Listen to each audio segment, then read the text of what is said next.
ఇవాళ ప్రజలందరి కోసం అప్పుడు ఇప్పుడు ఎప్పుడు నెహ్రూ గారి కానుంచి ఇందిరమ్మ కానుంచి ఈరోజు రాహుల్ గాంధీ వరకు అందరూ పేద వాళ్ళను బాగు చేయాలి, మహిళలను బాగు చేయాలి, అట్టడుగు వర్గాలను బాగు చేయాలి.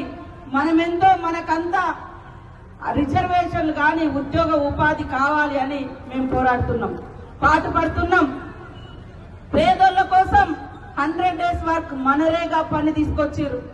ఆదివాసీల కోసం పోడు భూముల హక్కు తీసుకొచ్చిర్రు. దేశం కోసం, దేశ ప్రజాస్వామ్యం కోసం భారత రాజ్యాంగాన్ని తెచ్చిండ్రు.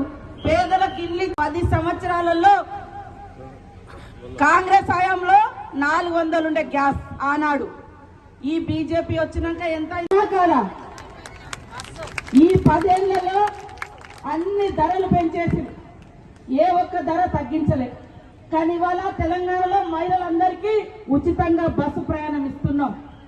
పేదవాళ్ళ ఇళ్లలో కరెంటు ఫ్రీగా ఉండాలని, గుడిసె ఉన్నా చెట్టు కింద ఉన్నా లైట్ ఉండాలని 200 యూనిట్లు 200 यूनिट्स फ्री बिजली दे रहा है तेलंगाना में। 18,000 కజ్జాగాడి అభ్యర్థులకు గెలిపించాలని కోరుకుంటూ పంజాకు सब पंजा को वोट ठाकरे कुछ गलती बात है तो माफी करो। सबको नमस्कार।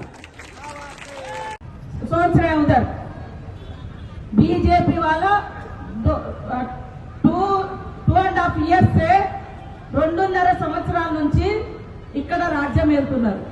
మరి లड़की బ్యాన్ కో ఎందుకు 1500 అప్పటి నుంచి ఇయ్యలే?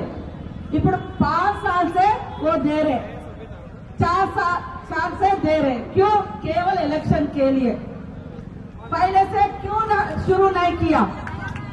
आप सोचना पड़ेगा।